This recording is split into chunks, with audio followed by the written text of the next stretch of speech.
ಎಲ್ಲರಿಗೂ ನಮಸ್ಕಾರ, welcome back to my YouTube channel. ನಾನು ನಿಮ್ಮ ಪ್ರೀತಿಯ ಪವಿತ್ರ. ಇದು ನನ್ನ ಒಂದು ವಾರದ ಲೈಫ್ ಅಪ್ಡೇಟ್ ಅಂತಲೇ ಹೇಳ್ಬೋದು. ಪ್ರೀತಮ್ಗೆ ಪ್ರಗತಿಗೆ ಇಬ್ರಿಗೂ ಸ್ಕೂಲ್ ಸ್ಟಾರ್ಟ್ ಆಯಿತು ಮಂಡೆಯಿಂದ. ಅಮ್ಮನ ಮನೆಯಿಂದ ಬಂದಮೇಲೆ ಅಮ್ಮ ದೋಸೆ ಇಟ್ಟು ರುಬ್ಬಿ ಕೊಟ್ಟಿದ್ರು. ಇನ್ನು ಬೆಳಗ್ಗೆ ಹೋದ ತಕ್ಷಣ ಅಲ್ಲಿಂದ ಬಂದಿದ್ವಿ ನಾವು ಚಿಕ್ಕಮಂಗ್ಳೂರಿಂದ. ಇನ್ನು ಬೆಳಗ್ಗೆ ಹೋದ ತಕ್ಷಣ ಏನೂ ಮಾಡೋಕ್ಕಾಗಲ್ಲ ಅಂತ ಹೇಳಿ ಸರಿ ಅಂತ ಹೇಳ್ಬಿಟ್ಟು ಸದ್ಯ ಹೆಂಗೋ ಒಂದು ಆಯ್ತಲ್ಲ ಅಂತ ಹೇಳಿ ಸ್ವಲ್ಪ ಸಮಾಧಾನವಾಗಿ ಬಂದು ಚೆನ್ನಾಗಿ ನಿದ್ದೆ ಮಾಡಿ ಎದ್ದು ಏನು ಮಾಡಬೇಕು ಅಂತ ಯೋಚನೆ ಮಾಡ್ತಿದ್ದೆ. ಕ್ವಿಕ್ಕಾಗಿ ನೆನಪಾಗೋದು ದೋಸೆಗೆ ಅಂತಂದರೆ ಬೀಟ್ರೋಟು ಕ್ಯಾರೆಟ್ ಹಾಕಿ ಮಾಡೋ ಪಲ್ಯ ತುಂಬ ಈಸಿಯಾಗಿ ಆಗಿಬಿಡುತ್ತೆ, ಬೇಗನೂ ಆಗಿಬಿಡುತ್ತೆ. ಬೆಳಗ್ಗೆ ತುಂಬ ಸ್ಟ್ರೈನಲ್ಲೇ ಎದ್ದೆ. ಪ್ರಗತಿಗೆ ಅಂತ ಹೇಳ್ಬಿಟ್ಟು ದೋಸೆನೂ ಮತ್ತು ಬೀಟ್ರೋಟ್ ಪಲ್ಯ ಮಾಡಿಕೊಟ್ಟೆ. ಪ್ರೀತಮ್ದೆ ಸ್ವಲ್ಪ ಟೆನ್ಷನ್ ಇದ್ದಿದ್ದು, ಯಾಕೆ ಅಂತಂದರೆ ಅವ್ನಿಗೆ ಸಪ್ರೇಟ್ ಪಲ್ಯ ಕೊಟ್ಟರೆ ಅವ್ನಿಗೆ ತಿನ್ನಕ್ಕೆ ಬರೋದಿಲ್ಲ. ಬರೀ ದೋಸೆ ತಿಂದಿರ್ತಾನೆ, ಪಲ್ಯ ಹಾಗೆ ಉಳಿದ್ಬಿಟ್ಟಿರುತ್ತೆ. ಸೊ ಆ ಥರದ್ದೆಲ್ಲ ಕೊಡೋಕ್ಕಾಗಲ್ಲ ಅಂತ ಹೇಳ್ಬಿಟ್ಟು ಅವ್ನಿಗೆ ಬೇರೆ ಪ್ಲ್ಯಾನ್ ಮಾಡಿಕೊಂಡೆ. ಇದು ಪ್ರಗತಿಗೆ ಲಂಚ್ ಬಾಕ್ಸ್ ಮಾಡಿಕೊಟ್ಟೆ. ಸುಮಾರು ಜನ ಪ್ರೀತಮ್ ಲಂಚ್ ಬಾಕ್ಸ್ ರೆಸಿಪಿನ ಕೇಳ್ತಿದ್ದೀರಾ. ಸೊ ನೆಕ್ಸ್ಟ್ ಫುಲ್ ಅವ್ನಿಗೆ ಏನೆಲ್ಲ ನಾನು ರೆಸಿಪಿ ಮಾಡ್ತೀನೋ ಅದನ್ನೆಲ್ಲನೂ ಕೂಡ ಶೇರ್ ಮಾಡ್ಕೊಳ್ತೀನಿ. ಇನ್ನು ಪ್ರೀತಮ್ ಮಲ್ಗೆ ಇದ್ದ.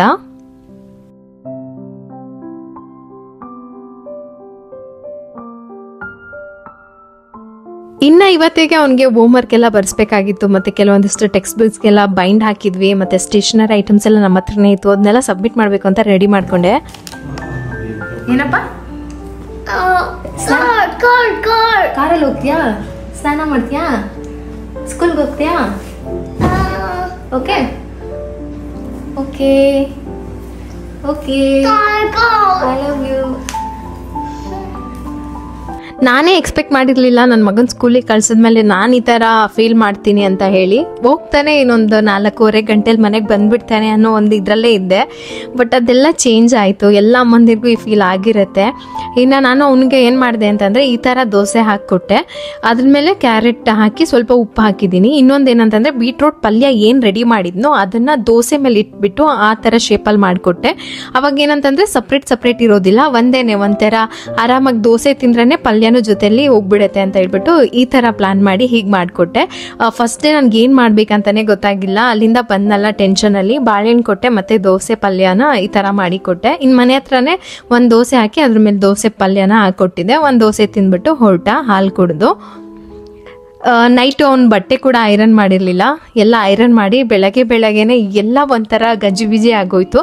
ಇನ್ನು ನನ್ನ ಹಸ್ಬೆಂಡೇ ಹೋಗಿ ಬಿಡ್ಬೋದಿತ್ತು, ಬಟ್ ಫಸ್ಟ್ ಡೇ ನಾನು ಹೋಗಬೇಕು ಅಂತ ನಂಗೆ ತುಂಬ ಅನ್ನಿಸ್ತಾ ಇತ್ತು. ಸರಿ ಅಂತ ಹೇಳ್ಬಿಟ್ಟು ಪಟಾಪಟ್ ಅಂತ ನಾನು ರೆಡಿ ಆದೆ. ಇನ್ನು ಸ್ಕೂಲ್ ಹತ್ರ ಹೋಗೋದಕ್ಕೆ ರೆಡಿ ಆಗ್ತಾ ಇದೆ. ನಾನು ಇಲ್ಲಿ ಫೇಸ್ ವಾಶ್ ಮಾಡ್ತಾ ಇದ್ದೀನಿ. ಫೇಸ್ ವಾಶ್ ಮಾಡೋದಕ್ಕೆ ಬಳಸ್ತಾ ಇರೋದು ಕ್ಯೂಟ್ ಸ್ಕಿನ್ ಅವರ ಫೇಸ್ ವಾಶ್. ಈ ಒಂದು ಫೇಸ್ ವಾಶ್ ಏನು ಅಂತಂದರೆ ತುಂಬ ಚೆನ್ನಾಗಿ ಸೂಟ್ ಆಗಿದೆ ನನ್ನ ಸ್ಕಿನ್ಗೆ. ನನ್ನ ಸ್ಕಿನ್ ಬಂದ್ಬಿಟ್ಟು ತುಂಬ ಡ್ರೈಯೂ ಅಲ್ಲ, ತುಂಬ ಆಯಿಲಿನೂ ಅಲ್ಲ, ನಾರ್ಮಲ್ ಸ್ಕಿನ್. ಸೊ ಹಾಗಾಗಿ ಇದು ನಂಗೆ ಚೆನ್ನಾಗಿ ಸೆಟ್ ಆಗಿದೆ. ಇದನ್ನು ನಾನಿಲ್ಲಿ ತೊಗೊಂಡಿದ್ದು ಅಂತಂದರೆ ಕ್ಯೂಟ್ ಸ್ಕಿನ್ ಆ್ಯಪಲ್ಲಿ ವಿತ್ ಕಸ್ಟಮೈಸ್ಡ್ ಕಿಟ್ಟಲ್ಲೇ ಬಂದಿತ್ತು. ಸೊ ಹಾಗಾಗಿ ನಾನು ಅದನ್ನೇ ಕಂಟಿನ್ಯೂ ಮಾಡ್ತಾ ಇದ್ದೀನಿ. ಒಂದು ಫೇಸ್ ವಾಶ್ ಬಂದ್ಬಿಟ್ಟು ಸುಮಾರು 3 monthsವರೆಗೂ ನಮಗೆ ಬರುತ್ತೆ. ಹಾಗಾಗಿ ನನ್ನ ಸ್ಕಿನ್ನ ತುಂಬ ಡ್ರೈ ಮಾಡೋದಿಲ್ಲ. ಕೆಲವೊಂದು ಫೇಸ್ ವಾಶ್ ಏನಂತಂದರೆ ಯೂಸ್ ಮಾಡ್ತಿದ್ದಂಗೆ ಸ್ಕಿನ್ ತುಂಬ ಬಿರಿಯೋದಕ್ಕೆ ಸ್ಟಾರ್ಟ್ ಆಗಿಬಿಡುತ್ತೆ. ಅದಾದಮೇಲೆ ಸನ್ಸ್ಕ್ರೀನ್ ಯೂಸ್ ಮಾಡ್ತಾ ಇದ್ದೀನಿ. ಇಷ್ಟೇ. ಇದು ಸನ್ಸ್ಕ್ರೀನ್ ಬಂದ್ಬಿಟ್ಟು ಮಾಯ್ಶ್ಚರೈಸ್ ಕೂಡ ಮಾಡೋದ್ರಿಂದ ಎಕ್ಸ್ಟ್ರಾ ಮಾಯ್ಶ್ಚರೈಸರ್ ಅವಶ್ಯಕತೆ ಇಲ್ಲ. ಸೊ ಹಾಗಾಗಿ ಇದನ್ನೇ ಯೂಸ್ ಮಾಡಿಕೊಂಡು ರೆಡಿ ಆಗಿದ್ದೀನಿ. ಹಾಗೆ ನಾನು ಸುಮಾರು ಸರಿ ಕ್ಯೂಟ್ ಸ್ಕಿನ್ ಆಪ್ ಬಗ್ಗೆ ಹೇಳಿದ್ದೆ. ನಿಮಗೆ ಹೇಗೆ ಡೌನ್ಲೋಡ್ ಮಾಡೋದು ಅಂತಂದ್ರೆ ಪ್ಲೇಸ್ಟೋರ್ ಅಲ್ಲಿ ಈಸಿಯಾಗಿ ಡೌನ್ಲೋಡ್ ಮಾಡ್ಕೋಬಹುದು. ಈ ಆಪ್ ಅಲ್ಲಿ ಏನಂತಂದ್ರೆ ತುಂಬಾ ಲ್ಯಾಂಗ್ವೇಜ್ ಅಲ್ಲಿ ನಿಮಗೆ ಸಿಗುತ್ತೆ. ಮರಾಠಿ, ಪಂಜಾಬಿಯಿಂದ ಹಿಡಿದು ನಿಮಗೆ ಬೇಕಾಗಿರುವಂತಹದ್ದು, ನಿಮಗೆ ಕಂಫರ್ಟಬಲ್ ಇರುವಂತಹ ಭಾಷೆಯಲ್ಲೇ ನೀವು ಅವ್ರ ಜೊತೆ ಮಾತಾಡಬಹುದು. ಸೊ ಈಸಿಯಾಗಿ ಒಂದು ಆಪ್ ಅನ್ನ ಡೌನ್ಲೋಡ್ ಮಾಡ್ಕೊಂಡು ನಿಮ್ಮ ಸ್ಕಿನ್ ಪ್ರಾಬ್ಲಮ್ ಅನ್ನ ಅವ್ರಿಗೆ ವಿತ್ ಫೋಟೋ ಮುಖಾಂತರ ಕಳಿಸಿದ್ರೆ ಅವರು ಅನಲೈಸ್ ಮಾಡಿ ಒಂದು ಕಸ್ಟಮೈಸ್ ಕಿಟ್ ಅನ್ನ ನಿಮ್ಗೆ ಅಂತ ಕೊಡ್ತಾರೆ. ಸೊ ಇದು ನಾನು ಸುಮಾರು ಸರಿ ಹೇಳಿದ್ದೀನಿ ಕೂಡ. ನನ್ನ ಸ್ಕಿನ್ ಅಲ್ಲಿ ಕೂಡ ತುಂಬಾ ಚೇಂಜಸ್ ಆಗಿತ್ತು. ಇದನ್ನ ಯೂಸ್ ಮಾಡೋಕ್ಕೂ ಮೊದಲಿಗೆ ನನಗೆ ಪಿಂಪಲ್ ಮಾರ್ಕ್ಸ್ ಜಾಸ್ತಿ ಆಗಿದೆ, ಇವಾಗೆಲ್ಲ ಕಡಿಮೆ ಆಗಿದೆ. ಆಲ್ರೆಡಿ ಸುಮಾರು ಜನ ವ್ಯೂವರ್ಸ್ ನನಗೆ ಕಮೆಂಟ್ಸ್ ಕೂಡ ಮಾಡಿ ಹೇಳಿದ್ದೀರಾ ಪರವಾಗಿಲ್ಲ, ವರ್ತ್ ಇದೆ ಅಂತ ಹೇಳಿ. ಸೊ ನಿಮ್ಗೆ ಏನಾದ್ರು ಯೂಸ್ ಮಾಡಬೇಕು ಅಂತಂದ್ರೆ ನಾನು ಎಲ್ಲರಿಗೂ ರೆಕಮೆಂಡ್ ಮಾಡೋದಿಲ್ಲ. ಯಾರಿಗೆ ಸ್ಕಿನ್ ಅಲ್ಲಿ ತುಂಬಾನೇ ಪ್ರಾಬ್ಲಮ್ ಇದೆ, ಪಿಂಪಲ್ಸ್ ಆಗಿದೆ, ಪಿಗ್ಮೆಂಟೇಷನ್ ಆಗಿದೆ, ಎಲ್ಲ ಕಡೆ ಒಂದು ಡಾಕ್ಟರ್ ವಿಸಿಟ್ ಮಾಡಬೇಕು ಅಂತ ನಿಮ್ಗೆ ಏನಾದ್ರು ಅನ್ಸಿದ್ರೆ, ಅಂದ್ರೆ ಡರ್ಮಟಾಲಜಿಸ್ಟ್ ಹತ್ರ ಹೋಗ್ಬೇಕು ಅಂತ ಅನ್ಸಿದ್ರೆ ಖಂಡಿತವಾಗ್ಲೂ ಈ ಆಪ್ ಅನ್ನ ಟ್ರೈ ಮಾಡಿ. ಆಪ್ ಲಿಂಕ್ ಹಾಕಿರ್ತೀನಿ, ಮತ್ತೆ ನಾನೊಂದು ಕೂಪನ್ ಕೋಡ್ ಕೊಟ್ಟಿರ್ತೀನಿ. ಅದನ್ನ ಯೂಸ್ ಮಾಡ್ಕೊಂಡ್ರೆ ನಿಮ್ಗೆ ಒಂದಿಷ್ಟು ಅಮೌಂಟ್ ಕಡಿಮೆ ಆಗುತ್ತೆ. ಸೊ ಆ ಕೂಪನ್ ಕೋಡ್ ಯೂಸ್ ಮಾಡ್ಕೊಳ್ಳೋದನ್ನ ಮರಿಬೇಡಿ. ಇದನ್ನ ಪ್ಲೇ ಸ್ಟೋರ್ ಅಲ್ಲಿ ಈಸಿಯಾಗಿ ಡೌನ್ಲೋಡ್ ಮಾಡಬಹುದು. ಹುಡುಗಿ ಆಪ್ ಬೇಕಾದ್ರೂ ಯೂಸ್ ಮಾಡ್ಕೋಬಹುದು. ಹೀಗೆ ಹುಡುಗಿಗೋಸ್ಕರ ಹುಡುಗಂಗೋಸ್ಕರ ಅಂತ ಅಲ್ಲ. ಸ್ಕಿನ್ ರಿಲೇಟೆಡ್ ಏನೇ ಪ್ರಾಬ್ಲಮ್ ಇದ್ರೂ ಕೂಡ ಅಲ್ಲಿ ಸೊಲ್ಯೂಷನ್ ಸಿಗುತ್ತೆ. ಟ್ರೈ ಮಾಡಿರೋರು ದಯವಿಟ್ಟು ಕಮೆಂಟ್ ಅಲ್ಲಿ ಹೇಳಿ ಏನಾದ್ರು ಬೆಸ್ಟ್ ರಿಸಲ್ಟ್ ಬಂದಿಲ್ಲ ಅಂದ್ರೂ ಕೂಡ ಹೇಳಿ ಎಷ್ಟು ಪರ್ಸೆಂಟೇಜ್ ಜನಕ್ಕೆ ಬಂದಿದೆ ಇಲ್ಲ ಅಂತ ಗೊತ್ತಾಗುತ್ತೆ. ಹಾಗೆ ಆಪ್ ಮೂಲಕ ಏನಂತ ಹೇಳ್ತಾರೆ ಅಂತಂದ್ರೆ ವಿತಿನ್ 3 ವೀಕ್ಸ್ ಅಲ್ಲಿ ಅವ್ರು ಹೇಳಿರೋ ಡಯಟ್ ಮತ್ತೆ ಅದು ಎಲ್ಲಾನು ನೀಟಾಗಿ ಫಾಲೋ ಮಾಡ್ಕೊಂಡು ಬಂದ್ರೆ 98% ಜನಕ್ಕೆ ಆಲ್ಮೋಸ್ಟ್ 98% ಜನಕ್ಕೆ ವಿತಿನ್ 3 ವೀಕ್ಸ್ ಅಲ್ಲೇ ರಿಸಲ್ಟ್ ಸಿಗುತ್ತೆ ಅಂತ ಕೂಡ ಹೇಳ್ತಾರೆ. ಟ್ರೈ ಮಾಡಿ. ನಿಮ್ಗೆ ಏನಾದ್ರು ಸ್ಕಿನ್ ಪ್ರಾಬ್ಲಮ್ಸ್ ಇದ್ರೆ, ನಿಮ್ಗೆ ಏನಾದ್ರು ಈ ರಿಲೇಟೆಡ್ ಪ್ರಾಬ್ಲಮ್ ಇದ್ರೆ ಆಪ್ ನ ಒಂದ್ಸರಿ ಟ್ರೈ ಮಾಡೋದು ಬೆಸ್ಟ್ ಅಂತ ನನ್ಗನ್ಸುತ್ತೆ. ಫಸ್ಟ್ ಆಮೇಲೆ ಬ್ಯಾಗು, ಫಸ್ಟ್ ಶೂ ಆಮೇಲೆ ಬ್ಯಾಗು. ಸ್ಕೂಲ್ ಬೇಕು ಮಗ್ನೆ, ಆಟೋನು ಬೇಕು. ಹೌದು, ಆಟೋದಲ್ಲಿ ಹೋಗೋಣ ಕಾರಲ್ಲಿ ಹೋಗೋಣ?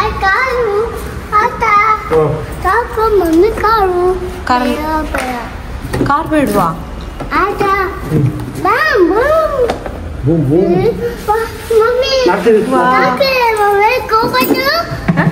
ಶೂ ಮಗ್ನೆ.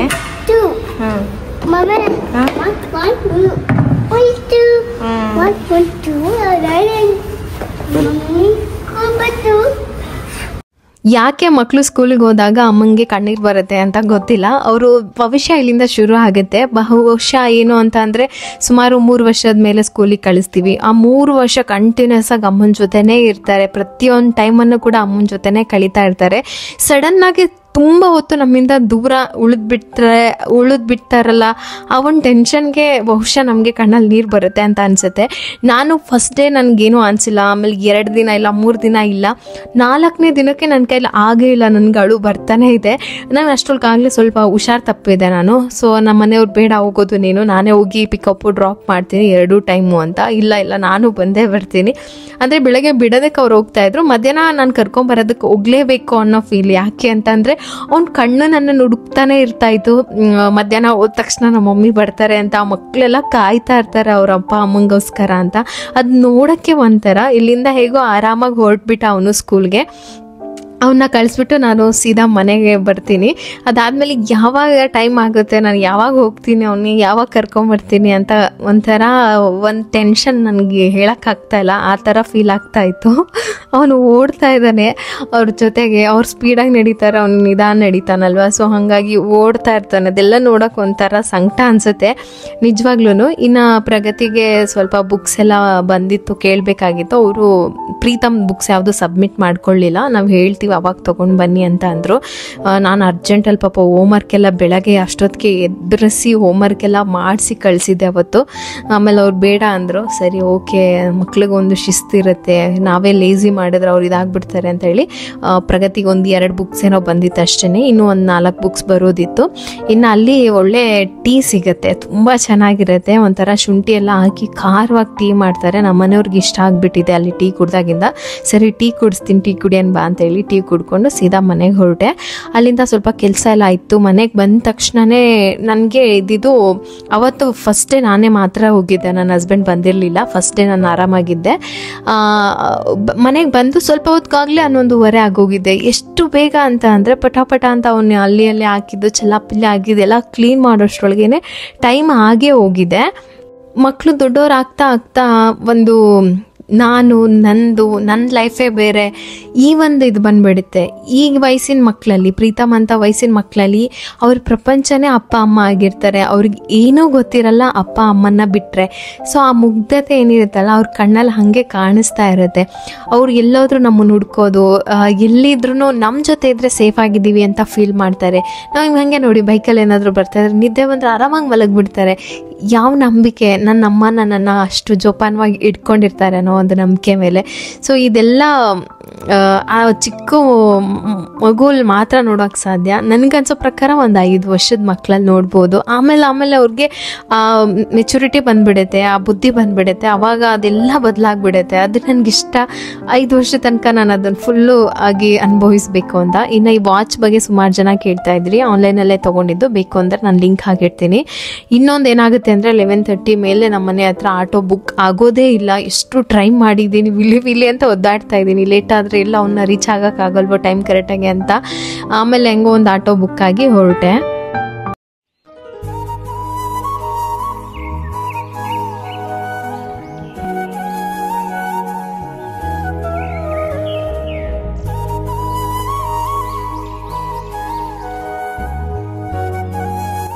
ನಾನು ನೋಡಿದ ತಕ್ಷಣ ಸ್ವಲ್ಪ ತಡ ಆಗೋಯ್ತು. ಅವ್ನು ಹಂಗೆ ಓಡಿ ಬಂದಿದ್ದು ನೋಡಿ ಖುಷಿ ಆಗೋಯ್ತು. ಅಂದರೆ ಈ ಒಂದಿಂದ ಮಿಸ್ ಮಾಡ್ಕೋಬಾರ್ದು ಅಂತ ಒಂದು ವಾರದಿಂದ ನಾನು ಮಿಸ್ ಮಾಡ್ದಲೇ ಸ್ಕೂಲ್ ಹತ್ರ ಹೋಗ್ತೀನಿ. ಆ ಲಾಂಗ್ ಗ್ಯಾಪಲ್ಲಿ ನನಗೂ ಅವನ್ನ ನೋಡಬೇಕು ಅಂತ ಇರುತ್ತೆ, ಅವನಿಗೂ ನನ್ನ ನೋಡಬೇಕು ಅಂತ ಇರುತ್ತಲ್ಲ. ಸೊ ಹಾಗಾಗಿ ಅಲ್ಲಿಂದ ಅವನ್ನ ಕರ್ಕೊಂಡು ಬಂದ್ವಿ. ಫಸ್ಟ್ ಡೇನೇ ಫುಲ್ ಬಟ್ಟೆ ಫುಲ್ ಗಲೀಜು ಮಾಡ್ಕೊಂಬಿಟ್ಟಿದ್ದಾನೆ ಅಂತಂದರೆ ಅಷ್ಟಿಷ್ಟಲ್ಲ, ಉಳ್ಳು ಸೇವೆ ಏನಾದರೂ ಮಾಡ್ಕೊಂಡು ಬಂದೇನೋ ಪ್ರೀತಮ್ ನೀವು ಸ್ಕೂಲಲ್ಲಿ ಅಂತ ಕೇಳೋಷ್ಟು ಗಲೀಜು ಮಾಡ್ಕೊಂಡು ಬಂದಿದ್ದ. ಅಲ್ಲಿಂದ ಸೀದಾ ಮನೆಗೆ ಬಂದ್ವಿ. ಅವ್ನು ಕಾರೆಲ್ಲ ಮಿಸ್ ಮಾಡ್ಕೊತಾ ಇದ್ದ ಅನಿಸುತ್ತೆ. ಮನೆ ಫುಲ್ಲು ನಿಶಬ್ದವಾಗಿತ್ತು ಇವತ್ತು ಬೆಳಗ್ಗೆಯಿಂದ, ಅದನ್ನು ನೋಡೇ ಬೇಜಾರಾಗೋಗಿತ್ತು ನನಗೆ. ಆಮೇಲೆ ಅವನ್ನ ಕರ್ಕೊಂಡು ಬಂದು ಅವನಿಗೆ ಅಡುಗೆ ಮಾಡಿಟ್ಬಿಟ್ಟು ಹೋಗೋಣ ಅಂತ ಬೇಳೆ ಎಲ್ಲ ಬೇಯಿಸೋಕ್ಕಿಟ್ಟಿದ್ದೆ. ಬೆಳಗ್ಗೆ ದೋಸೆ ಮಾಡಿದ್ನಲ್ಲ, ಏನಂತಂದರೆ ನಾವು ದೋಸೆ ಇಟ್ಟು ರುಬ್ಬಿರ್ತೀವಲ್ಲ, ಅದು ಫಸ್ಟ್ ಡೇ ನಾವು ರುಬ್ಬಿದ ದಿನನೇ ಇಡ್ಲಿ ಮಾಡಿದ್ರೆ ತುಂಬ ಚೆನ್ನಾಗಿ ಬರುತ್ತೆ. ಫ್ರಿಜ್ಜಲ್ಲಿ ಇಟ್ಮೇಲೆ ಇಡ್ಲಿ ಮಾಡೋಕ್ಕೆ ಹೋದರೆ ಚೆನ್ನಾಗಿ ಬರಲ್ಲ, ದೋಸೆ ಆದರೆ ಚೆನ್ನಾಗಿ ಬರುತ್ತೆ. ಅದಕ್ಕೆ ಒಂದು ಉಬ್ಬೆ ಇಡ್ಲಿ ಮಾಡ್ಕೊಂಬಿಡೋಣ ಮಧ್ಯಾಹ್ನಕ್ಕೆ ಅಂತ ಹೇಳಿ ಇಡ್ಲಿಗೆ ಇಟ್ಬಿಟ್ಟು ಸಾಂಬಾರು ಮಾಡಿದ್ದೆ. ಬೇಳೆ ಎಲ್ಲ ಹಾಕಿ ಚೆನ್ನಾಗಾಗಿತ್ತು ಇಡ್ಲಿ ಸಾಂಬಾರು. ಅದನ್ನು ತಿನ್ನಿಸ್ಬಿಟ್ಟು ಅವನ್ನ ಮಲಗಿಸೋಣ ಅಂತ ಹೇಳಿ ಅವ್ನು ಬಂದ ತಕ್ಷಣ ಒಂದು 10 ನಿಮಿಷದಲ್ಲಿ ಬೇಗ ಇಡ್ಲಿ ಸಾಂಬಾರು ಮಾಡ್ಕೊಂಡ್ಬಿಟ್ಟೆ. ಅವನಿಗೆ ನಿದ್ದೆನೂ ಬಂದುಬಿಟ್ಟಿತ್ತು ತುಂಬ, ಹೇಗೋ ಮಾಡಿ ಎಚ್ಚರ ಮಾಡಿಸ್ಕೊಂಡೇ ಇದ್ದೆ. ಸರಿ ಅಂತ ಊಟ ಮಾಡಿಸಿ ಮಲಗಿಸ್ದೆ. ಇದೆಲ್ಲ ನೆಕ್ಸ್ಟ್ ನನಗೆ ಇಷ್ಟೇ ಫೈನಲ್ ಈ ಮೂಮೆಂಟ್ಸ್ ಎಲ್ಲ ಸಿಗೋದು, ಆಮೇಲೆ ಇಲ್ಲ ಅಲ್ವಾ, ಅದಕ್ಕೋಸ್ಕರ ಅದೆಲ್ಲ ಒಂಥರ ಫೀಲ್.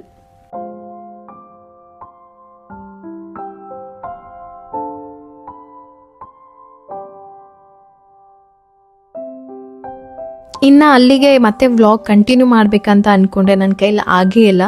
ಏನಾಗುತ್ತೆ ಅಂತಂದರೆ ಬೆಳಗ್ಗೆ ಹೋಗ್ತೀವಿ ಮತ್ತೆ ಮಧ್ಯಾಹ್ನ ಹೋಗ್ತೀವಿ, ಟ್ರಾವೆಲ್ ಮಾಡೇ ಫುಲ್ಲು ಟಯರ್ಡ್ ಆಗಿಬಿಡ್ತೀನಿ. ಇನ್ನು ನನಗೆ ಅವಾಗ ಅನಿಸಿದ್ದು, ಎಷ್ಟೊಂದು ಜನ ಅಮ್ಮಂದಿರು ಬೇಬಿ ಸಿಟ್ಟಿಂಗ್ ಅಂತ ಅಂದರೆ 2 ವರ್ಷದ ಮಕ್ಕಳನ್ನ 1.5 ವರ್ಷದ ಮಕ್ಕಳನ್ನೆಲ್ಲ ತೊಗೊಂಡೋಗ್ಬಿಟ್ಟು ಅನಿವಾರ್ಯವಾಗಿ ಅವ್ರ ಕೆಲಸಕ್ಕೆ ಹೋಗಲೇಬೇಕು, ಅವ್ರನ್ನ ತೊಗೊಂಡೋಗಿ ಅಲ್ಲಿ ಕೆಲಸದಲ್ಲಿ ಆಪ್ಷನ್ಸ್ ಇರುತ್ತೆ ನೋಡಿ, ಮಕ್ಕಳನ್ನ ಅಲ್ಲಿ ಬಿಟ್ಬಿಟ್ಟು ಅವ್ರ ಕೆಲಸ ಮಾಡೋದು, ಬೇಕಾದಾಗ ಬಂದು ಹಾಲು ಕುಡಿಸೋದು, ಈ ಥರ ಮಾಡುವಂತಹ ತಾಯಂದಿರನ್ನು ನೋಡಿರ್ತೀನಿ. ಅವ್ರ ಮನಸ್ಸು ಇನ್ನೆಷ್ಟು ನೊಂದಿರಬೇಕು. ಯಾರಿಗೂ ಇಷ್ಟ ಇಲ್ಲ ಅಲ್ವಾ ಇಂಥ ಮಕ್ಕಳನ್ನ ಬಿಟ್ಟು ಹೋಗೋದಕ್ಕೆ, ಬಟ್ ಅನಿವಾರ್ಯವಾಗಿ ಅವ್ರು ಬಿಟ್ಟು ಕೆಲಸ ಮಾಡಬೇಕಾಗತ್ತಲ್ಲ. ಸೊ ಅವ್ರನ್ನೆಲ್ಲ ನೆನೆಸ್ಕೊಂಡಾಗ ನಿಜವಾಗ್ಲೂ ಬೇಜಾರಾಗುತ್ತೆ. ನಾವು ಜೊತೆಲೇ ಇರ್ತಾರೆ, ನೆಕ್ಸ್ಟ್ ಒಂದು 4 ಅವರ್ ಆದ ತಕ್ಷಣ ಕರ್ಕೊಂಡು ಬಂದುಬಿಡ್ತೀನಿ, ಜೊತೆಲೇ ಇರ್ತಾನೆ, ಆದರೂ ನನಗೆ ಈ ಫೀಲು. ಆದರೆ ಅವ್ರ ಅಪ್ಪ ಅಮ್ಮ ಎಲ್ಲ ಹಿಂಗೆ ಮಾಡಿರಬೇಕು ಅದಲ್ವಾ. ಅದಕ್ಕೆ ದಯವಿಟ್ಟು ಮಕ್ಕಳು ಒಂದು ಬೆಲೆ ಕೊಡೋಕ್ಕೆ ಸಾಧ್ಯ ಅಂತ ಅಂದರೆ ಮಕ್ಳ ಕೈಲಿ ಸಾಧ್ಯ. ಫ್ಯೂಚರಲ್ಲಿ ಅರ್ಥ ಮಾಡಿಕೊಂಡು ಅವರಿಗೆ ಒಂದು ಏನು ಮರ್ಯಾದೆ ಕೊಡಬೇಕು ಅಥವಾ ಏನು ನಿಮ್ಮಿಂದ ಸಿಗಬೇಕು ಅದನ್ನು ಸಿಗೋವಾಗ ಮಾಡಿದ್ರೆ ಅದಕ್ಕಿಂತ ಬೇರೆ ಪುಣ್ಯ ಇನ್ನೊಂದಿಲ್ಲ. ಇನ್ನು ಇದು ಬಂದುಬಿಟ್ಟು ನಂದು 2nd, 3rd ಡೇ ಶೂಟ್ ಮಾಡೋಕ್ಕಾಗಲಿಲ್ಲ. ಅದಾದಮೇಲೆ ನಾನು ಸ್ವಲ್ಪ 2-3 ದಿನ ರೆಸ್ಟು ಆಯಿತು. ಆಮೇಲೆ ನೋಡ್ತೀನಿ ಪಾತ್ರೆ ನೋಡಿದ್ರೆ ಫುಲ್ ಕಿಚನ್ ತುಂಬ ಪಾತ್ರೆನೇ ಬಿದ್ದಿತ್ತು. ಏನಪ್ಪ ಮಾಡೋದು ಅಂತ ನಾನು ಪಾತ್ರೆ ತೊಳೆಯೋಕೆ ಹೋದೆ. ಏನೋ ನೀರು ಟ್ಯಾಂಕ್ ಕ್ಲೀನ್ ಮಾಡ್ತಾ ಇದ್ದೀವಿ ಅಂತ ಹೇಳ್ಬಿಟ್ಟು ಮನೇಲಿ ನೀರೇ ಬಿಟ್ಟಿರಲಿಲ್ಲ. ಸರಿ ಹಿಂಗೆ ಇದ್ದರೆ ನನಗೆ ಅಡುಗೆ ಮಾಡೋಕ್ಕೆ ಇಷ್ಟ ಆಗಲ್ಲ, ಸಿಂಕಲ್ಲಿ ಪಾತ್ರೆ ಇದ್ಬಿಟ್ರೆ ನನಗೆ ಆ ಕಡೆ ಕೆಲಸ ಮಾಡೋಕ್ಕೆ ಇಷ್ಟ ಆಗಲ್ಲ ಅಂತೇಳಿ ಎಲ್ಲ ಬಕೆಟಿಗೆ ತುಂಬಿಟ್ಟು ಬಾಲ್ಕನಿಲಿ ಇಟ್ಬಿಟ್ಟು ಆಮೇಲೆಲ್ಲ ಕೆಲಸ ಮಾಡಿಕೊಂಡೆ. ಸ್ವಲ್ಪ ಹಂಗೆ ಬೌಲಲ್ಲಿ ನೀರು ಹಾಕ್ಕೊಂಡು ಶೆಲ್ಫೆಲ್ಲ ಕ್ಲೀನ್ ಮಾಡಿಕೊಂಡು, ಅಡುಗೆ ಮನೆ ಎಷ್ಟು ಕ್ಲೀನಾಗಿರುತ್ತೋ ಕೆಲಸ ಮಾಡೋಕ್ಕೆ ಅಷ್ಟು ಮನಸ್ಸು ಬರುತ್ತೆ ನಮಗೆ ಅಲ್ವಾ. ಸೊ ಹಾಗಾಗಿ ಇನ್ನು ಅವತ್ತಿನ ದಿನಕ್ಕೆ ಏನಾಯಿತು ಅಂತಂದರೆ ನನ್ನ ಕೈಲಿ ಆಗೇ ಇಲ್ಲ ಅಂತ ಹೇಳಿ ನನ್ನ ಹಸ್ಬೆಂಡೇ ಮಶ್ರೂಮ್ ಪಲಾವ್ ಮಾಡಿದ್ರು ತೊಗೊಂಡು ಬಂದು. ಇವತ್ತೊಂದಿನ ರೆಸ್ಟ್ ಮಾಡು, ಆಮೇಲೆ ಎಲ್ಲ ಸರಿ ಹೋಗುತ್ತೆ, ಸ್ವಲ್ಪ ಅಡ್ಜಸ್ಟ್ ಆಗೋದಕ್ಕೆ ಸಮಯ ಬೇಕು, ಎಲ್ಲ ಬ್ಯಾಲೆನ್ಸ್ ಮಾಡೋಕ್ಕಾಗ್ತಾ ಇಲ್ಲ ಅಂತ ಹೇಳಿ ಅದು ಒಂದು ಬೇಜಾರಾಯಿತು ನನಗೆ. ಇದನ್ನು ಒಂದು ಪ್ಲ್ಯಾನ್ಡಾಗಿ ಮ್ಯಾನೇಜ್ ಮಾಡೋಕ್ಕಾಗಲಿಲ್ವಲ್ಲ ಈ ವೀಕ್ ಅಂತ ಹೇಳಿ. ಬಟ್ ನಾನೇನು ಒಪ್ಸ್ ಕಳ್ಕೊಳ್ಳಲ್ಲ, ನೆಕ್ಸ್ಟ್ ಟೈಮ್ ಇನ್ನೂ ಬೆಟರಾಗಿ ಮಾಡಬೇಕು ಅಂತಂದರೆ ಎಲ್ಲನೂ ನೀಟಾಗಿ ನಿಭಾಯಿಸ್ಬೇಕು. ಯಾಕೆಂದರೆ ನನ್ನ ಹಸ್ಬೆಂಡು ಕೆಲ್ಸಕ್ಕೆ ಹೋಗಬೇಕು, ಯಾವಾಗಲೂ ಮನೇಲಿರೋಕ್ಕಾಗೋದಿಲ್ಲ. ಹಾಗಾಗಿ ಸೊ ನೆಕ್ಸ್ಟ್ ವೀಕಿಂದ ನನ್ನ ಕೈಲಾದಷ್ಟು ಚೆನ್ನಾಗಿ ನಾನು ಮ್ಯಾನೇಜ್ ಮಾಡ್ತೀನಿ. ಇನ್ನು ನೆಕ್ಸ್ಟ್ ಡೇ ಮಾರ್ನಿಂಗ್ ಅವನಿಗೆ ಬ್ರೇಕ್ಫಾಸ್ಟ್ ಮಾಡಿಕೊಡ್ತಾ ಇದ್ದೀನಿ. ಪ್ರಗತಿಗೆ ಮಾಡಿ ಕಳಿಸ್ದೆ. ಇವತ್ತು ಪ್ರೀತಮ್ಗೆ ವೇಫರ್ ಮಾಡಿಕೊಡ್ತಾ ಇದ್ದೀನಿ. ಅದಕ್ಕೆ ಒಂದು ಸ್ವಲ್ಪ ಗೋಧಿ ಹಿಟ್ಟು, ಅದಕ್ಕೆ ಬೇಕಿಂಗ್ ಪೌಡರ್ ಹಾಕ್ಕೊಂಡಿದ್ದೀನಿ, ಸ್ವಲ್ಪ ಚಿಟಿಕೆ ಅಷ್ಟು, 1/4 ಟೀ ಸ್ಪೂನ್ ಅಂತ ಅಂದ್ಕೊಳ್ಳಿ. ಇನ್ನು ಮಾವಿನ ಹಣ್ಣು ಇತ್ತಲ್ಲ ಅದರದ್ದೇ ಫ್ಲೇವರಲ್ಲಿ ಮಾಡೋಣ ಅಂತ ಹೇಳ್ಬಿಟ್ಟು ಮಿಕ್ಸಿ ಜಾರ್ಗೆ ಮಾವಿನ ಹಣ್ಣು, ಶುಗರ್ ಚೆನ್ನಾಗಿದ್ರೆ ಬೇಡ, ಸ್ವಲ್ಪ ಸಿಪ್ಪೆ ಇದ್ದರೆ ಒಂದೇ 1 ಸ್ಪೂನಷ್ಟು ಶುಗರ್, ಅದಕ್ಕೆ ಒಂದು ಸ್ವಲ್ಪ ಆಯಿಲು, ವೆನಿಲಾ ಎಸೆನ್ಸು ಮತ್ತು ಹಾಲು ಇಷ್ಟನ್ನು ಹಾಕಿ ಚೆನ್ನಾಗಿ ಪೇಸ್ಟ್ ಮಾಡಿಕೊಂಡು ಗೋಧಿ ಹಿಟ್ಟು ರೆಡಿ ಮಾಡ್ಕೊಂಡಿದ್ವಲ್ಲ ಅದಕ್ಕೆ ಆ ಪೇಸ್ಟನ್ನು ಹಾಕಿ ಒಂದು ಬ್ಯಾಟರನ್ನು ರೆಡಿ ಮಾಡ್ಕೊಳ್ಳೋದು. ಇನ್ನು ವೇಫರ್ ಬಂದುಬಿಟ್ಟು ನಾನು ಗ್ಯಾಸ್ ಮೇಲೆ ಮಾಡೋದೇ ತೊಗೊಂಡಿದ್ದೀನಿ, ಎಲೆಕ್ಟ್ರಿಕ್ ಬೇಡ ಅಂತ ಹೇಳಿ. ಇದು ಬಂದ್ಬಿಟ್ಟು ನಾನ್ ಸ್ಟಿಕ್ ಅಲ್ಲ, ಕಾಸ್ಟ್ ಐರನಲ್ಲಿ ಬರುತ್ತೆ. ಅದ್ರ ಮೇಲೆ ಸ್ವಲ್ಪ ಆಯಿಲ್ನ ಸ್ಪ್ರೇ ಮಾಡಿಬಿಟ್ಟು ಆ ಬ್ಯಾಟರನ್ನು ಅದ್ರ ಮೇಲೆ ಹಾಕಿ ಸ್ವಲ್ಪ ಮೀಡಿಯಮ್ ಫ್ಲೇಮಲ್ಲಿ ಬೇಯಿಸ್ಕೊಂಡ್ರೆ ವೇಫರ್ ರೆಡಿ ಆಗಿಬಿಡುತ್ತೆ. ಮಕ್ಕಳಿಗೆ ಇನ್ನೂ ಚೆನ್ನಾಗಿರುತ್ತೆ, ಇದು ಸ್ವೀಟಾಗಿರುತ್ತೆ. ಇದನ್ನು ಖಾರವಾಗೂ ಮಾಡಬಹುದು. ನಾನಿಲ್ಲಿ ಸ್ವೀಟಾಗಿ ಮಾಡಿಕೊಟ್ಟಿದ್ದೀನಿ ಮಾವಿನ ಹಣ್ಣಿನ ಫ್ಲೇವರಲ್ಲಿ. ಅವನಿಗೆ ತುಂಬ ಇಷ್ಟ ಮ್ಯಾಂಗೋ ಅಂತ ಅಂದರೆ ಅದನ್ನೇ ಒಂದು ತಿನ್ನಿಸ್ಬಿಟ್ಟು ಇನ್ನು ಮಿಕ್ಕಿದ್ದನ್ನು ಲಂಚ್ ಬಾಕ್ಸ್ಗೆ ಹಾಕಿ ಕೊಟ್ಟೆ. ಅವನಿಗೆ ನೇರಳೆ ಹಣ್ಣು ಅಂದರೆ ಇಷ್ಟ. ನನಗೇನೇನೆಲ್ಲ ಇಷ್ಟನೋ ಅವನಿಗೂ ಇಷ್ಟ. ಸ್ಟಾರ್ ಫ್ರೂಟ್ ಅಂದರೆ ಇಷ್ಟ. ಇನ್ನು ಬಾಕ್ಸ್ಗೆ ವೇಫರ್ ಹಾಕ್ಬಿಟ್ಟು ಒಂದು 4-5 ನೇರಳೆ ಹಣ್ಣಿತ್ತು ಮತ್ತು ಸೌತೆಕಾಯಿ ಕಟ್ ಮಾಡಿ ಹಾಕಿ ಇಷ್ಟನ್ನು ಕೊಟ್ಟಿದ್ದೀನಿ. ಇವತ್ತಿನ ಮುಗ್ಗೆ ಲಂಚ್ ಬಾಕ್ಸ್ ಇಷ್ಟ ಆಯಿತು ಪ್ರೀತಮ್ಗೆ.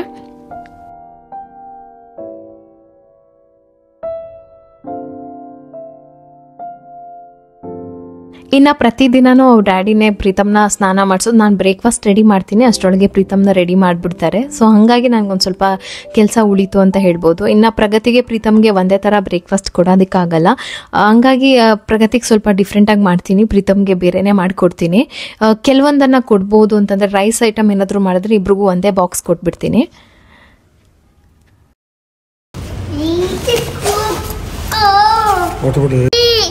ಏನು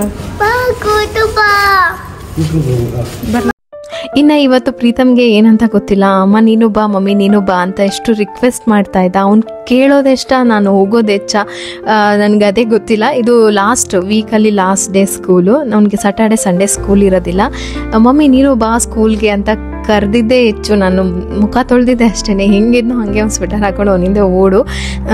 ಅಂದರೆ ಏನು ಇದು ಪ್ರಾಬ್ಲಮ್ ಅಂತಂದರೆ ನಮ್ಮ ಏರಿಯಾಯಿಂದ ನಾವು ಸ್ಕೂಲ್ಗೆ ಹೋಗಬೇಕು ಅಂತಂದರೆ ಅರ್ಲಿ ಮಾರ್ನಿಂಗ್ಗೆ ನಮಗೆ ಎಷ್ಟು ಟ್ರಾಫಿಕ್ ಇರುತ್ತೆ ಅಂತ ಅಂದರೆ ಅಷ್ಟು ಟ್ರಾಫಿಕ್ ಇರುತ್ತೆ, ಫ್ರೀ ಇರೋದೇ ಇಲ್ಲ. ಸೊ ಈ ಟ್ರಾಫಿಕಲ್ಲಿ ನನಗೆ ಅಷ್ಟು ಬಾಡಿ ಪೇನ್ ಆಗುತ್ತೆ ಅಂದರೆ ಮಕ್ಕಳು ಟ್ರಾವೆಲ್ ಮಾಡ್ತಾ ಮಾಡ್ತಾ ಅವ್ರಿಗೂ ಕೂಡ ಫಿಸಿಕಲಿ ಎಫೆಕ್ಟ್ ಆಗುತ್ತೆ. ಸೊ ಹಾಗಾಗಿ ನಾನು ಯೋಚನೆ ಮಾಡ್ತಾ ಇದ್ದಿದ್ದು ಮನೆ ಶಿಫ್ಟ್ ಮಾಡಬೇಕು ಅಂತ ಹೇಳಿ. ಅವತ್ತು ನನ್ನ ಕೈಲಿ ತಡ್ಕೊಳಕ್ಕೆ ಆಗಿಲ್ಲ. ನಮ್ಮ ಮನೆಯವ್ರಿಗೆ ಅವ್ರು ಬೇರೆ ಏನೇನೋ ಹೇಳ್ತಾಯಿದ್ರು, ಅವನೇ ಯುದ್ಧಕ್ಕೆ ಹೋಗಿದ್ದಾನೆ ಅದಕ್ಕೆ ಅಂತ. ಅವ್ರಿಗೆ ನನ್ನ ಫೀಲಿಂಗ್ಸ್ ನಿಮ್ಗೆ ಹೆಂಗೆ ಅರ್ಥ ಆಗಬೇಕು. 3 ವರ್ಷದಿಂದ ಅವ್ನು ನನ್ನ ಬಿಟ್ಟು ಒಂದು ದಿನನೂ ಇಷ್ಟು ದಿನ ಇದ್ದೇ ಇಲ್ಲ, ಇಷ್ಟು ತನಕ ಬಿಟ್ಟಿರೋದೇ ಹೆಚ್ಚು. ಅವ್ನ ಮನೆಯಲ್ಲಿ ಅವ್ನು ಆಟ ಆಡ್ತಿದ್ದಿದ್ದು, ಅವ್ನ ಸೌಂಡು, ಅವನಿದು ಅದೇ ನನ್ನ ಕಿವಿ ತುಂಬ ಕೇಳಿಸ್ತಾ ಇದೆ. ಈಗ ಸಡನ್ನಾಗಿ ಅವನಿಲ್ಲ ಅಂದಾಗ ನಂಗೆ ಫೀಲ್ ಆಗ್ತಾ ಇದೆ. ಸ್ವಲ್ಪ ಅರ್ಥ ಮಾಡ್ಕೊಳ್ಳಿ ನನ್ನ ಫೀಲಿಂಗ್ಸ್ನು ಅಂತ ನಾನು ಅವ್ರ ಹತ್ರ ಮಾತಾಡಿಕೊಂಡು ಇನ್ನು ಅವ್ರಿಗೆ ಅಂತ ಹೇಳ್ಬಿಟ್ಟು ಖಾರ ಪೊಂಗಲ್ ಮಾಡ್ತಾಯಿದ್ದೀನಿ. ಏನಾಗುತ್ತೆ ಗೊತ್ತಾ, ಮನೇಲಿ ಮಕ್ಕಳು ಸುಮ್ಮನೆ ಇರೋದೇ ಇಲ್ಲ, ಗಲಾಟೆ ಮಾಡೋದು, ಏನೋ ಒಂದು ಗಲೀಜು ಮಾಡೋದು, ಏನೋ ಒಂದು ಬಿಸಾಕ್ಬಿಡೋದು, ಹೊಡೆದಾಕ್ಬಿಡೋದು ಮಾಡಿದಾಗ ಬೈದ್ಬಿಡ್ತೀವಿ, ಜೋರಾಗಿ ಏನೋ ಹೇಳ್ಬಿಡ್ತೀವಿ. ಬಟ್ ಅವ್ರಿಲ್ಲ ಅಂದಾಗ ಅದೆಲ್ಲ ನೆನ್ಪು ಬಂದುಬಿಡುತ್ತೆ. ಅವತ್ತು ನಾನು ಬೈದ್ಬಿಟ್ಟಿದ್ದೆ, ಅವತ್ತು ನಾನು ಹೊಡೆದ್ಬಿಟ್ಟಿದ್ದೆ, ಇನ್ನೋಸೆಂಟ್, ಅದಕ್ಕೇನು ಗೊತ್ತಿರುತ್ತೆ ಅಂತ ಹೇಳಿ. ಅದು ನನಗೆ ಕಂಟ್ರೋಲೇ ಮಾಡೋಕ್ಕಾಗ್ದಲೇ ಇರೋಷ್ಟು ಅವತ್ತು ಇದಾಗ್ಬಿಡ್ತು. ಅದನ್ನು ಅವ್ರ ಹತ್ರ ಹೇಳ್ಕೊಂಡು ಹಾಗೆ ಹೇಳ್ತಾ ಅವ್ರಿಗೊಂದು ಲಾಸ್ಟ್ ಬ್ಯಾಟರ್ ಇತ್ತು, ಅವ್ರಿಗೊಂದು ವೇಫರ್ ಮಾಡಿಕೊಟ್ಬಿಟ್ಟು ನಮಗೆ ಅಂತ ಹೇಳಿ ಖಾರ ಪೊಂಗಲ್ ಮಾಡಿದ್ದೆ. ಇನ್ನು ಮಧ್ಯಾಹ್ನಕ್ಕೆ ಇಬ್ಬರೂ ಕೂಡ ಸ್ಕೂಲ್ ಹತ್ರ ಹೋಗೋ ಪ್ಲ್ಯಾನ್ ಮಾಡಿದ್ವಿ. ನಮ್ಮ ಮನೆಯವ್ರು ಬೇಡ ಅಂತ ಇಲ್ಲ ನಾನು ಬರ್ತೀನಿ ಅಂತ ಹೇಳಿ ಸ್ಕೂಲ್ ಹತ್ರ ರೆಡಿಯಾಗಿ ಹೊರಟೆ.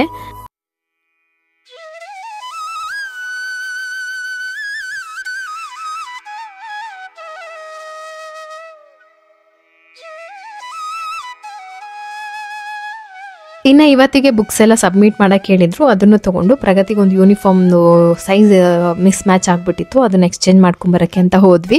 ತುಂಬ ಟೈಮ್ ಇತ್ತು. ಪ್ರಗತಿಗೆ ಸಿಗ್ತಾರೆ ಒಂದು 20 ಮಿನಿಟ್ಸ್ ಮುಂಚೆಗೆ ಹೋದರೆ ಪ್ರಗತಿನೂ ಕೂಡ ಸಿಗುತ್ತೆ. ಯಾಕೆಂದರೆ ಅವ್ರಿಗೆ ಒಂದು ಶಾರ್ಟ್ ಬ್ರೇಕ್ ಕೊಡ್ತಾರೆ. ಅವಾಗ ಪ್ರಗತಿನೂ ಮಾತಾಡ್ಸ್ದಂಗೆ ಆಗುತ್ತೆ ಅಂತ ಹೇಳ್ಬಿಟ್ಟು ಬೇಗನೆ ಹೋದ್ವಿ. ಒಂದು ಕಾಫಿ ಮತ್ತು ಎಗ್ ಪಪ್ಸ್ ತಿಂದ್ಬಿಟ್ಟು ಇನ್ನು ಪ್ರಗತಿನೂ ಮಾತಾಡಿಸ್ಕೊಂಡು ಪ್ರೀತಮ್ನ ಕರ್ಕೊಂಡು ಅವ್ನಿಗೇನಾದರೂ ಸ್ನ್ಯಾಕ್ಸ್ ಮಾಡಿ ಇಟ್ಕೊಳ್ಳೋಣ ಅಂತ ಹೇಳಿ ಸ್ವಲ್ಪ ಬೆಲ್ಲದ ಪುಡಿ ಬೇಕಾಗಿತ್ತೆಲ್ಲ ಖಾಲಿ ಆಗಿತ್ತು. ಬಾದಾಮಿ ಬೆಲ್ಲದ ಪುಡಿ ಎಲ್ಲ ತೊಗೊಂಡು ಬರೋಕ್ಕೆ ಅಂತ ಹಂಗೆ ಆನ್ ದ ವೇ ತೊಗೊಂಡು ಬಂದ್ವಿ. ಸುಮಾರು ಜನ ಕೇಳ್ತಾ ಇದ್ದಿದ್ದು ಪ್ರೀತಮ್ಗೆ ಮಾಡೋ ಸ್ನ್ಯಾಕ್ಸ್ ಮತ್ತು ಲಂಚ್ ಬಾಕ್ಸ್ ರೆಸಿಪಿ. ಖಂಡಿತವಾಗ್ಲೂ ನೆಕ್ಸ್ಟ್ ಬರೋ ಬ್ಲಾಗ್ಗಳಲ್ಲಿ ಖಂಡಿತ ಎಲ್ಲ ರೆಸಿಪಿಯನ್ನು ಶೂಟ್ ಮಾಡಿ ಅಪ್ಲೋಡ್ ಮಾಡ್ತಾ ಇರ್ತೀನಿ. ನನಗೆ ಸ್ವಲ್ಪ ಈ ಟೈಮಿಂಗ್ಸ್ ಅಡ್ಜಸ್ಟ್ ಮಾಡ್ಕೊಳ್ಳೋಕ್ಕೆ ಆಗಿಲ್ಲ, ಹಾಗಾಗಿ ತಡ ಆಯಿತು. ಇವಾಗ ಅವನಿಗೆ ಅಂತ ಒಂದು ಸ್ನ್ಯಾಕ್ಸ್ ರೆಡಿ ಮಾಡ್ಕೊಳ್ತಾ ಇದ್ದೀನಿ. ಪ್ರಗತಿಗೂ ಬ್ರೇಕ್ ಅಂದರೆ ಸ್ಮಾಲ್ ಬ್ರೇಕಿಗೆ ಹಾಕೊಡೋಕ್ಕಾಗುತ್ತೆ ಇದು ಅಂತ ಹೇಳಿ ಬಾದಾಮನ್ನ ಸ್ವಲ್ಪ ಮಿಕ್ಸಿ ಜಾರಲ್ಲಿ ಹಾಕಿ ಚೆನ್ನಾಗಿ ಗ್ರೈಂಡ್ ಮಾಡಿ ಪೌಡರ್ ಮಾಡಿ ಇಟ್ಕೊಬೇಕು. ಇದು ಪೌಡರ್ ಆಗಿದೆ, ತುಂಬ ನೈಸ್ ಪೌಡರ್ ಆದರೆ ಚೆನ್ನಾಗಿರುತ್ತೆ. ಅದಕ್ಕೆ ನಾನು 1 ಕಪ್ ಅಷ್ಟು ಗೋಧಿ ಹಿಟ್ಟು ತಗೊಂಡಿದ್ದೀನಿ. ಅದಕ್ಕೆ ಮೊದಲಿಗೆ ಬೌಲ್ಗೆ ಸ್ವಲ್ಪ ಎಣ್ಣೆ, ಒಂದು 2 ಸ್ಪೂನಷ್ಟು ವರ್ಜಿನ್ ಕೊಕೊನಟ್ ಆದರೆ ಚೆನ್ನಾಗಿರುತ್ತೆ. ಇಲ್ಲ ತುಪ್ಪ ಯೂಸ್ ಮಾಡ್ತೀವಿ ಅಂದರೆ ಮಾಡ್ಬೋದು. ನಾನು ತುಪ್ಪನೂ ಹಾಕ್ಕೊಂಡಿದ್ದೀನಿ. ಅದಕ್ಕೆ ಶುಗರ್, ನಮ್ಮನೇಲಿ ಸ್ವಲ್ಪ ಸಕ್ಕರೆ ಮೀಡಿಯಮ್ ಆಗಿ ತಿನ್ನೋದ್ರಿಂದ ನನಗೆ ಎಷ್ಟು ಬೇಕಷ್ಟು ಶುಗರ್ ಹಾಕ್ಕೊಂಡಿದ್ದೀನಿ. ನೋಡಿಕೊಂಡು ಬೆಲ್ಲ ಹಾಕ್ಕೊಳ್ಳಿ, ಅದು ಬೆಲ್ಲ. ಅದಕ್ಕೆ ನಾನು ಪೌಡರ್ ಮಾಡಿದ್ದ ಬಾದಾಮಿ ಮತ್ತು ಗೋಧಿ ಹಿಟ್ಟು ಹಾಕಿ ಚೆನ್ನಾಗಿ ನಾವು ಚಪಾತಿಗೆ ಹೆಂಗೆ ಲಟ್ಟಿಸ್ಕೊಳ್ಳೋಕ್ಕೆ ಹೆಂಗೆ ಹಿಟ್ಟನ್ನು ಮಿಕ್ಸ್ ಮಾಡ್ತೀವೋ ಅದೇ ಅದಕ್ಕೆ ಮಿಕ್ಸ್ ಮಾಡಿಕೊಂಡು ಬಟರ್ ಪೇಪರ್ ತೊಗೊಂಡಿದ್ದೀನಿ. ಅದ್ರ ಮೇಲೆ ಚೆನ್ನಾಗಿ ನಾನು ಸ್ಕ್ವಯರ್ ಶೇಪಲ್ಲಾದರೂ ಸರಿ, ರೌಂಡ್ ಶೇಪಲ್ಲಾದರೂ ಅಂದರೆ ಸ್ಟಿಕ್ ಥರ ಬರಬೇಕು. ಅದು ಸ್ನ್ಯಾಕ್ಸ್ ತುಂಬ ಚೆನ್ನಾಗಿರುತ್ತೆ. ಅದನ್ನ ಹಸಿದೇ ತಿನ್ನೋದಕ್ಕೆ ಅಷ್ಟು ರುಚಿಯಾಗಿರುತ್ತೆ. ಇನ್ನು ಬೇಯಿಸ್ಬಿಟ್ಟು ತಿಂದರೆ ತುಂಬ ಚೆನ್ನಾಗಿರುತ್ತೆ. ಚೆನ್ನಾಗಿ ಇದನ್ನು ಲಟ್ಟಿಸ್ಬಿಟ್ಟು ಸ್ಕ್ವೇರ್ ಶೇಪಲ್ಲಿ ಸ್ವಲ್ಪ ಅಡ್ಜಸ್ಟ್ ಮಾಡಿ ಕಟ್ ಮಾಡ್ಕೊಳ್ಳೋದು. ಅಂದರೆ ಸ್ವಲ್ಪ ಸ್ಟಿಕ್ ಥರ ಬರುತ್ತೆ, ತಿನ್ನೋದಕ್ಕೆ ಚೆನ್ನಾಗಿರುತ್ತೆ ಮಕ್ಕಳಿಗೆ. ಶೇಪ್ ನಿಮ್ಮ ಇಷ್ಟ, ಯಾವ ಥರನಾದರೂ ನಿಮಗೆ ಶೇಪ್ ಕೊಡಬೇಕಂತಂದರೆ ಆರಾಮಾಗಿ ಕೊಡ್ಬೋದು. ತುಂಬ ರುಚಿಯಾಗಿರುತ್ತೆ. ಇದು ಟೇಸ್ಟ್ ತುಂಬ ಡಿಫ್ರೆಂಟ್ ಆಗಿರುತ್ತೆ. ಬಾದಾಮ್ ಹಾಕಿರ್ತೀವಲ್ಲ, ಬಾದಾಮ್ ಪೌಡರು, ಅದಕ್ಕೂ ಸ್ವಲ್ಪ ಪೌಡರ್ ಎತ್ತಿಟ್ಟಿದ್ದೆ, ಅದನ್ನು ಮೇಲ್ಗಡೆ ಸ್ವಲ್ಪ ಹಂಗೆ ಸ್ಪ್ರೆಡ್ ಮಾಡ್ಕೊಂಡಿದ್ದೀನಿ. ನಾನಿಲ್ಲಿ ಏರ್ ಫ್ರೈಯರಲ್ಲಿ ಇದನ್ನು ಫ್ರೈ ಮಾಡ್ಕೊಳ್ತಾ ಇದ್ದೀನಿ, ಅಂತಂದರೆ ಬಿಸಿ ಮಾಡ್ಕೊಳ್ತಾ ಇದ್ದೀನಿ. ಅವನ್ ಇದ್ದರೆ ಅದರಲ್ಲೂ ಆಗುತ್ತೆ. ಪ್ರೀ ಹೀಟ್ ಮಾಡ್ಕೊಂಡಿದ್ದೀನಿ. ಸ್ವಲ್ಪ ಪ್ರೀ ಹೀಟ್ ಆದಮೇಲೆ ಇದನ್ನು ಏನು ಬಾದಾಮ್ ಸ್ಟಿಕ್ ಇದೆಯಲ್ಲ ಅದನ್ನು ಹೇರ್ ಫ್ರೈಯರಲ್ಲಿ ಇಟ್ಬಿಟ್ಟು 25 ಮಿನಿಟ್ಸ್ ಅಷ್ಟೇ ಸಾಕಾಗುತ್ತೆ. ಅಷ್ಟರೊಳಗೆ ಅದು ಸ್ವಲ್ಪ ಚೆನ್ನಾಗಿ ಕ್ರಿಸ್ಪಿಯಾಗಿ ಆಗುತ್ತೆ ಲೈಟಾಗೆ. ಅದು ಡಿಪೆಂಡ್, ನಿಮಗೆ ಕಂಪ್ಲೀಟಾಗಿ ಗಟ್ಟಿ ಬೇಕಾ ಇದು ಬೇಕು ಅನ್ನುವಾಗ ನೀವು ಕಳಿಸ್ಕೊಳ್ಳೋ ಹದದಲ್ಲಿ ಗಟ್ಟಿ ಮತ್ತು ಸ್ಮೂತ್ ಬಂದ್ಬಿಡುತ್ತೆ. ಇದನ್ನು ನಾನು 25 ಮಿನಿಟ್ಸ್ ಆದಮೇಲೆ ತೆಗಿತೀನಿ. ತುಂಬ ರುಚಿಯಾಗುತ್ತೆ. ಮಕ್ಳಿಗೆ ಸ್ನ್ಯಾಕ್ಸ್ಗೆ ಫ್ರೂಟ್ಸೇ ಕೊಡಬೇಕು, ಏನಾದರೂ ಬೇರೆ ಕೊಡಬೇಕು ಅಂದಾಗ ಇದನ್ನು ಮಾಡ್ಕೋಬೋದು. ಇನ್ನು ಸ್ವಲ್ಪ ಅನ್ನ ಉಳಿದಿತ್ತು. ಅನ್ನ ಉಳಿದ್ರೆ ನಾನು ಈ ಥರ ಕಸೂರಿ ಮೇಥಿ ಪೌಡರು, ಮಸಾಲ ಪೌಡರ್ ಎಲ್ಲ ಹಾಕ್ಕೊಂಡು ಒಂದು ಒಗ್ಗರಣೆ ಕೊಟ್ಕೊಂಡ್ಬಿಡ್ತೀನಿ. ತುಂಬ ಚೆನ್ನಾಗಿರುತ್ತೆ ಈವ್ನಿಂಗ್ ಟೈಮ್ ತಿನ್ನೋದಕ್ಕೆ. ಅದನ್ನು ಮಾಡ್ಕೊಂಡಿದ್ದೆ. ಅದನ್ನು ತಿಂದ್ಬಿಟ್ಟು ಅಷ್ಟರೊಳಗೆ ಇದು ರೆಡಿ ಆಯಿತು. ಪ್ರೀತಮ್ ಅಂತೂ ಈಗಲೇ ಅರ್ಧ ಕೊಟ್ಟರು ಖಾಲಿ ಮಾಡಿಬಿಡ್ತಾನೆ, ಅಷ್ಟು ರುಚಿಯಾಗಿರುತ್ತೆ. ಒಂದು ಬಾಕ್ಸ್ಗೆ ಹಾಕಿ ಎತ್ತಿಟ್ಕೊಳ್ತೀನಿ. ಸ್ಕೂಲ್ಗೆ ಹೋಗ್ಬೇಕಾದ್ರೆ ಯಾವಾಗಾದ್ರೂ ಒಂದು ಫ್ರೂಟ್ಸ್ ಜೊತೆಗೇ ಇದನ್ನು ಕೊಡ್ತೀನಿ. ಅವ್ರಿಗೂ ಕೂಡ ಸ್ವಲ್ಪ ಡಿಫ್ರೆಂಟಾಗಿ ಸ್ವೀಟ್ ಏನಾದರೂ ಕೊಟ್ಟರೆ ಇಷ್ಟ ಆಗುತ್ತಲ್ವ, ಚೆನ್ನಾಗಿರುತ್ತೆ ಅಂತ ಹೇಳಿ ಮಾಡಿಟ್ಕೊಂಡೆ. ಈ ಥರ ಏನಾದರೂ ಲಡ್ಡು ಮಾಡ್ಬೋದು, ಮತ್ತು ಏನಾದರೂ ಬಿಸ್ಕೆಟ್ ಮಾಡ್ಬೋದು. ರಾಗಿ ಬಿಸ್ಕೆಟ್ ಎಲ್ಲ ನಾನು ನಿಮ್ಮ ಜೊತೆ ಶೇರ್ ಮಾಡ್ಕೊಂಡಿದ್ದೀನಿ. ಬೇಸನ್ ಲಡ್ಡು ಇವೆಲ್ಲ ತುಂಬ ಚೆನ್ನಾಗಿರುತ್ತೆ ಮಕ್ಕಳು ಲಂಚ್ ಬಾಕ್ಸ್ಗೆ ಹಾಕೋದಕ್ಕೆ. ಖಂಡಿತವಾಗ್ಲೂ ಒಮ್ಮೆ ನೀವು ಈ ಥರದನ್ನ ಟ್ರೈ ಮಾಡೋಂಗಿದ್ರೆ ಟ್ರೈ ಮಾಡಿ. ಪ್ರೀತಮ್ ಅಂತೂ ತುಂಬ ಫೇವ್ರೆಟ್ ಇದು, ತುಂಬ ಚೆನ್ನಾಗಿ ತಿಂತಾನೆ ಅವನು. ಸ್ಕೂಲ್ಗೆ ಹೋದರೆ ಕೆಲವು ಮಕ್ಕಳು ನೋಡ್ಕೊಂಡು ಊಟ ಮಾಡೋದು ಚೆನ್ನಾಗಿ ಮಾಡ್ತಾರೆ. ಸೊ ಆ ಟೈಮಲ್ಲಿ ನಿಮ್ಗೆ ಏನು ಕೊಟ್ಟರು ಒಳ್ಳೆಯದನ್ನು ಕೊಟ್ಟರೆ ಖಂಡಿತವಾಗ್ಲೂ ಅವ್ರು ಊಟ ಮಾಡೋದಕ್ಕೆ ಇಷ್ಟಪಡ್ತಾರೆ. ಎಲ್ಲ ಮಕ್ಕಳು ಇರ್ತಾರಲ್ಲ, ಹಾಗಾಗಿ. ಇನ್ನು ಲಾಸ್ಟು ನನ್ನ ಒಂದು ಸ್ಕಿನ್ ಕೇರ್ ಏನಂತಂದರೆ ಫೇಸ್ ವಾಶ್ ಮಾಡ್ಕೊಳ್ತೀನಿ. ಹಾಗೆ ಕ್ಯೂರ್ ಸ್ಕಿನ್ನಲ್ಲಿ ನನಗೊಂದು ನೈಟ್ ಕ್ರೀಮ್ ಕೊಟ್ಟಿದ್ರು, ಅದನ್ನು ನಾನು ಯೂಸ್ ಮಾಡ್ತೀನಿ. ಸೊ ಇದರಿಂದ ಸ್ಕಿನ್ ರಿಪೇರ್ ಆಗುತ್ತೆ, ಸ್ಕಿನ್ ಬ್ಯಾರಿಯರ್ ಏನಿದೆಯಲ್ಲ ಅದು ಚೆನ್ನಾಗಾಗುತ್ತೆ ಅಂತ ಹೇಳ್ಬಿಟ್ಟು ಇದನ್ನು ನಾನು ಹಚ್ಕೊಳ್ತೀನಿ. ಇಷ್ಟೇ ಸಿಂಪಲ್ ಸ್ಕಿನ್ ಕೇರ್ ರೊಟೀನ್. ಬೆಳಗ್ಗೆ ಮತ್ತೆ ಸಂಜೆ ತುಂಬಾ ಸಿಂಪಲ್ ಆಗಿ ಒಂದು 2 ಸ್ಟೆಪ್ ಅಲ್ಲೇ ಮುಗಿಸ್ಕೊಂಡ್ಬಿಡ್ತೀನಿ. ಸೊ ಇದಾಯ್ತು ನನ್ನ ಒಂದು ಸ್ಕಿನ್ ಕೇರ್. ನಿಮ್ಗೆ ಏನಾದ್ರು ಪ್ರಾಡಕ್ಟ್ಸ್ ಎಲ್ಲ ಬೇಕು ಅಂತಂದ್ರೆ, ಅಥವಾ ನಿಮ್ಗೆ ಏನಾದ್ರು ಈ ತರ ಪ್ರಾಬ್ಲಮ್ಸ್ ಇದು ಸೊಲ್ಯೂಷನ್ ಬೇಕು ಅಂತಂದ್ರೆ ಕ್ಯೂರ್ ಸ್ಕಿನ್ ಒಮ್ಮೆ ಟ್ರೈ ಮಾಡಿ. ಡಿಸ್ಕ್ರಿಪ್ಷನ್ ಅವ್ರಲ್ಲಿ ಲಿಂಕ್ ಹಾಕಿರ್ತೀನಿ, ಕೂಪನ್ ಕೂಡ ಮೆನ್ಷನ್ ಮಾಡಿರ್ತೀನಿ. ಸೊ ನನ್ನ ಸಿಂಪಲ್ ಸ್ಕಿನ್ ಕೇರ್ ಇಷ್ಟ ಆಗಿರುತ್ತೆ. ಇದ್ರ ಬಗ್ಗೆ ಜಾಸ್ತಿ ಏನು ಮಾಡೋದಿಲ್ಲ ನಾನು. ನೈಟ್ ಕೂಡ ಅಷ್ಟೇ, ಬೆಳಿಗ್ಗೆ ಕೂಡ ಅಷ್ಟೇ, 2 ಸ್ಟೆಪ್ ಅಲ್ಲಿ ಮುಗ್ದೋಗ್ಬಿಡುತ್ತೆ. ಅದಕ್ಕಿಂತ ಜಾಸ್ತಿ ನಾನು ಟೆನ್ಷನ್ ತಗೊಳಕ್ ಹೋಗೋದಿಲ್ಲ. ಸೊ ಎಷ್ಟಾಗಿದೆ ಇವತ್ತಿನ ಬ್ಲಾಗ್. ಈ ಬ್ಲಾಗ್ನ ಇಲ್ಲೇ ಮುಗಿಸ್ತಾ ಇದ್ದೀನಿ. ಬ್ಲಾಗ್ ನಿಮ್ಗೆ ಏನಾದ್ರು ಇಷ್ಟ ಆಗಿದ್ರೆ ಲೈಕ್ ಮಾಡಿ, ಚಾನಲ್ ಸಬ್ಸ್ಕ್ರೈಬ್ ಮಾಡ್ಕೊಳ್ಳಿ. ಸಿಗ್ತೀನಿ ನೆಕ್ಸ್ಟ್ ಬ್ಲಾಗಲ್ಲಿ. ಅಲ್ಲಿವರೆಗೂ ಟೇಕ್ ಕೇರ್, ಬಾಯ್.